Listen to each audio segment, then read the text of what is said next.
쉐마 이스라엘 아도나이 엘로헤inu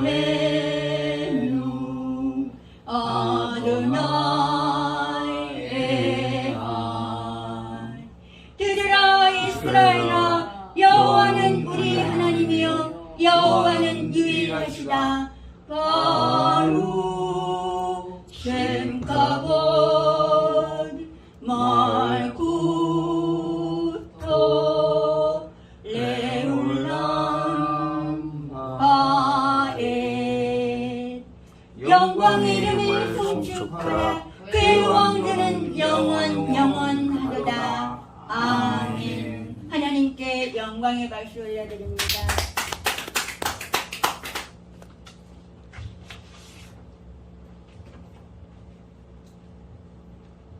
제10강 믿음 안에 굳게 서라 제2부입니다. 갈라디아서 5장 7절로 12절 말씀을 다같이 읽겠습니다. 너희의 다름질을 누가 막더냐? 너희가 다름질을 잘하더니 누가 너희를 막아 죄를 순종치 않게 하더냐? 그 권면이 너희를 부르신 이에게서 난 것이 아니라 적은 누르기 온종에 퍼지느니라. 나는 너희가 아무 다른 마음도 품지 아니할 줄을 주 안에서 확신하노라. 그러나 너희를 요동케 하는 자는 누구든지 심판을 받으리라. 형제들아, 내가 지금까지 할례를 전하면 어찌하여 지금까지 핍박을 받으리요? 그리하였으면 십자가에 갇히는 것이 그쳤으리니 너희를 어지럽게 하는 자들이 스스로 빼어버리기를 원하노라. 아멘. 갈라디아서 5장 7절로 12절 말씀입니다. 1절로 6절에서 그릇된 교리를 정죄한 다음 바울은 이제 그 교리를 가르친 거짓 교사들을 정죄하고 있습니다. 7절로 12절에서 그는 거짓 교사들에게 해당하는 사실을 적어도 5가지를 발견하고 있다고 마태복음 23장 13절로 39절을 참고합니다.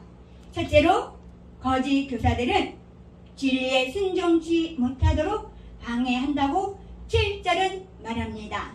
바울은 갈라디아 교회에서 일어난 일을 묘사하기 위해 도보 경주의 비유를 사용하고 있습니다. 갈라디아 그리스도인들은 처음에 잘 출발했습니다. 그들은 전진했고 성공을 거두었습니다. 즉, 그들은 잘 달려왔습니다. 그러나 어떤 일이 일어났습니다. 이제까지 잘 달렸지만 어떤 일이 생기고 만 것입니다. 이제 그들은 넘어지고 비틀거리며 심지어는 경주로에서 벗어나 방황하고 있었습니다.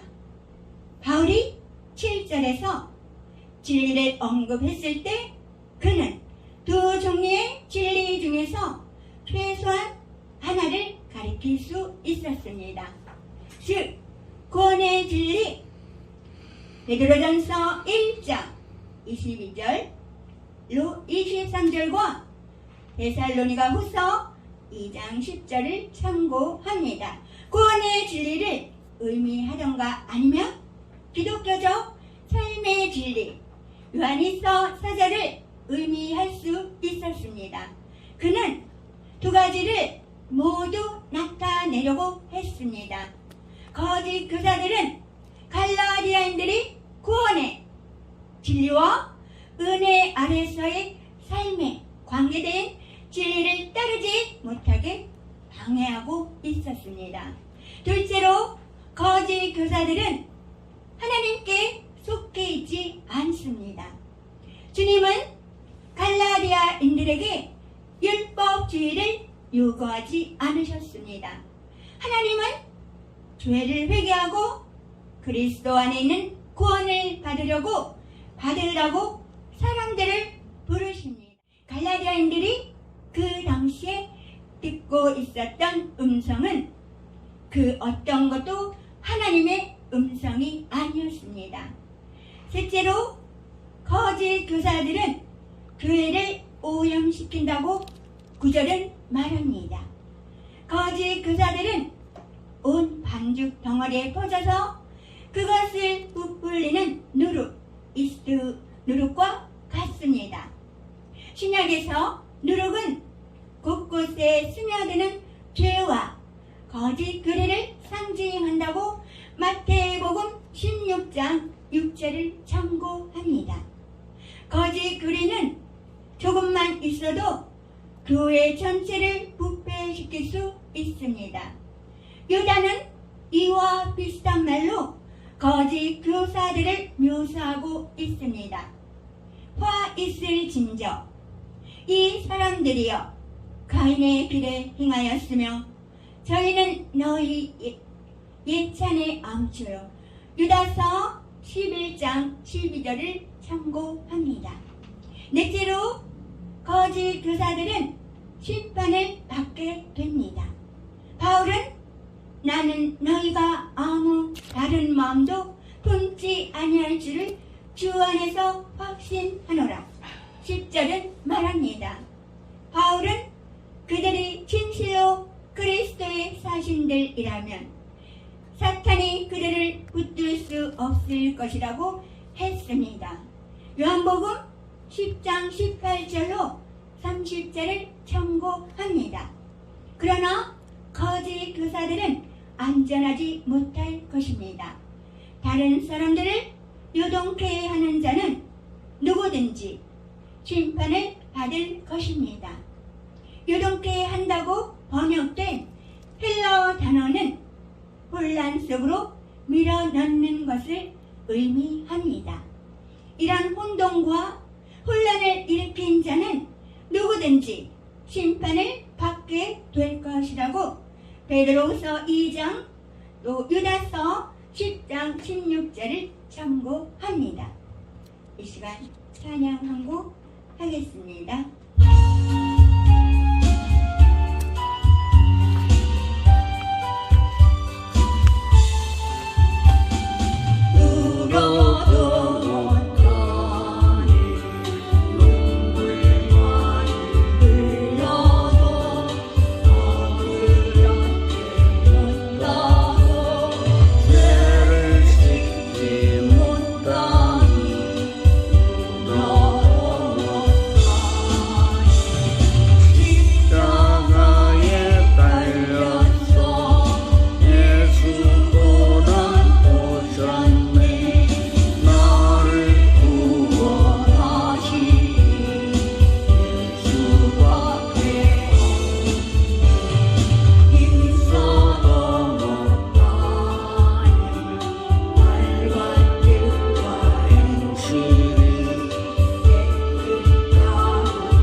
언제나 참 교사들을 비판합니다.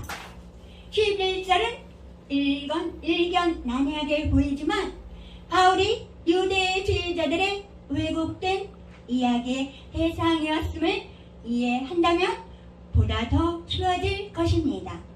일부 유대주의자들이 바울이 여전히 할례를 구원의 수단으로 전하고 있다고 주장했습니다. 그들은 이러한 정보를 어디서 얻었을까요?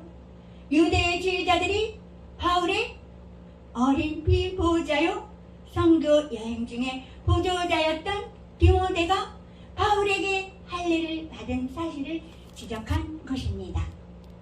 이 이야기는 사도행전 16장 1절로 3절에 나와 있습니다. 바울은 디모데를 데려다가 할례를 해준 사실이 있습니다. 그러나 어떤 목적을 위해서였던가요? 그 대답은 사도행전 16장 3절에서 찾아볼 수 있습니다. 그 지경에 있는 유대인을 인하여 참고합니다. 디모데는 반은 유대인이었고 반은 이방인이었습니다. 바울은 만일 디모데가 의도적으로 할례 의식을 따른다면 그가 유대교를 신봉하는 것으로 받아들여질 것을 알았습니다. 이로써 그는 유대인들에게 훨씬 더 용이하게 받아들여질 것이고 그들에게 보다 더 효과적으로 복음을 전할 수 있게 된 것입니다. 바울은 할례가 전도에 편리한 수단이기 때문에 디모데에게 할례 의식을 베풀었었습니다. 그러나 바울은 의와 구원을 얻게 해주기 위해서 그 누구에게 할례를 베푼 적은 결코 없었습니다. 유대주의자들은 이런 디모데의 경우를 전해 듣고서 그것을 이용해 바울도 할례를 통한 구원을 가르친다고 주장했습니다. 이에 대한 바울의 반응은 참으로 빈틈이 없습니다.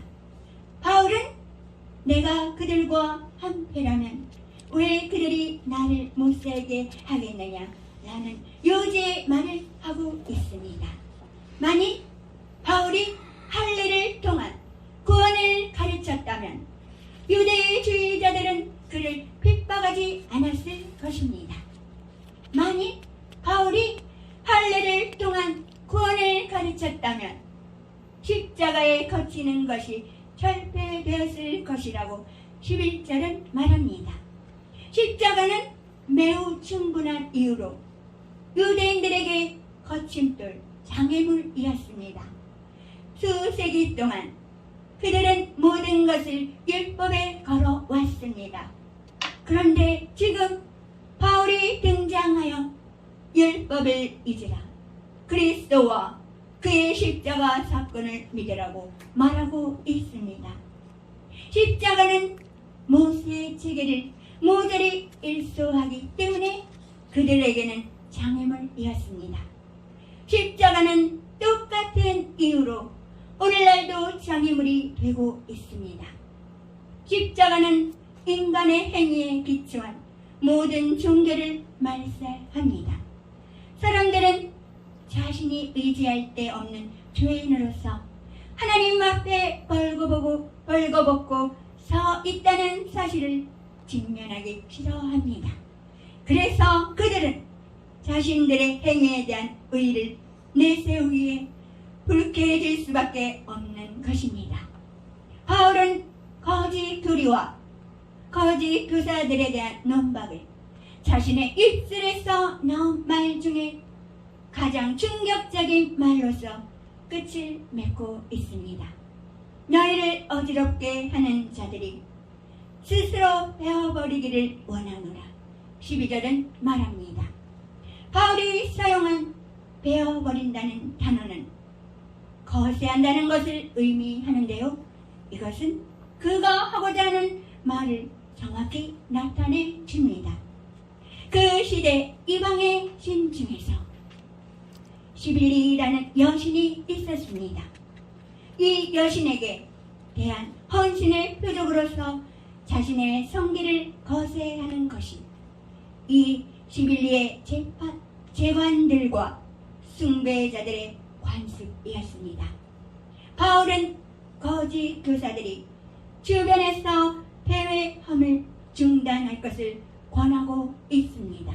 그들은 온전한 길을 가고 자신을 거세하며 어엿한 이방인이 되어야 합니다. 찬양하고 하겠습니다.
어떤 다른 것을 더한다면 이교를 품고 있는 자라고 생각합니다.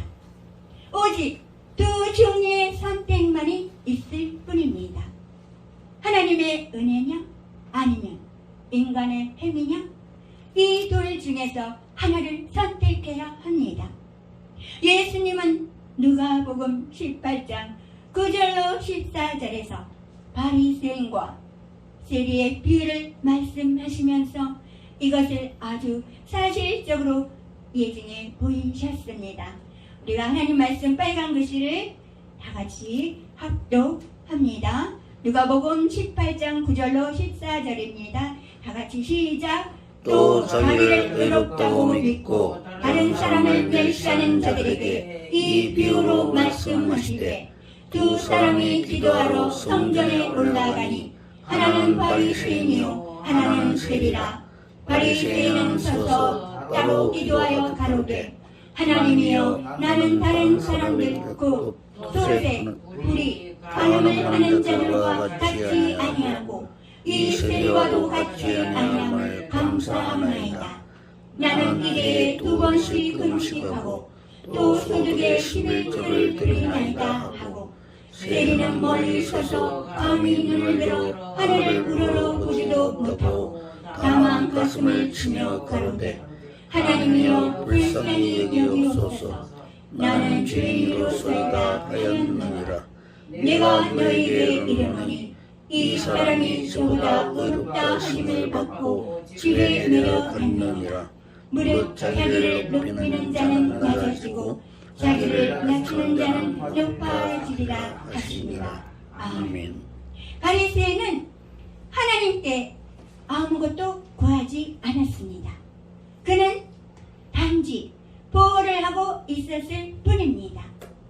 한편 세리는 어느 정도 멀찍이 떨어져서 있었습니다. 그는 감히 하늘을 올려다 보지도 못했고 오직 하나님께 자비를 구했습니다. 세리는 하나님의 자비와 은혜를 받고서 집으로 돌아갔습니다. 그러나 바리새인은 여전히 자신의 노력으로 의를 얻으려는 상태에 머물러 있었습니다. 바울을 통해서 우리에게 주시는 하나님의 말씀으로 글이 서신인 갈라디아서는 매우 단순하며 인간은 그 누구도 자신의 공로로 하나님께 나아갈 수는 없다는 것입니다. 하나님은 지금도 모든 인간을 향해 두 팔을 벌리고 계십니다. 구원은 은혜를 통한 믿음으로 얻을 수 있습니다. 그것 이외에 다른 길은 없습니다. 결론을 맺겠습니다. 인간은 하나님의 은혜 속에 살면서도 자꾸만 자신들의 행위를 주장합니다. 재미있는 것은 믿음이 없는 자들은 당연히 그렇다고 하더라도 아이러니컬하게 그리스도인이라고 하는 믿음을 가진 자들까지도 불신자들처럼 인간의 행위를 주장하며 살아가는 경우가 허다합니다. 인간은 무력한 존재입니다. 스스로 자기 자신의 앞길마저도 예견할 수 없고 자신 앞에 닥치는 일들 모두를 다 해결할 수 있는 존재가 되지 못한다는 것입니다. 그래서 하나님은 우리에게 말씀하시는 것입니다. 수고하고 무거운 짐진 자들아 내게로 오라. 내가 너희를 쉬게 하리라. 마태복음 11장 28절 말씀입니다. 두려워 말라. 내가 너와 함께 할지어다. 이사야 41장 10절 말씀입니다. 구하라 주실 것이요 찾으라 찾을 것이요 두드리라 열릴 것이니 마태복음 7장 7절 말씀입니다. 이 시대를 이끌어갈 목회 지도자로서 과연 우리는 예수 그리스도를 통한 하나님의 은혜를 받아들이고 이러한 놀라운 사실을 만천하에 전하고자 하십니까? 갈라디아서의 말씀을 통해 나 자신을 다시 한번 점검하고 도전받고 결단하고 응전하는 지도자들이 되기를 바랍니다. 그리스도의 은혜와 하나님의 사랑과 성령의 교통하심이 너희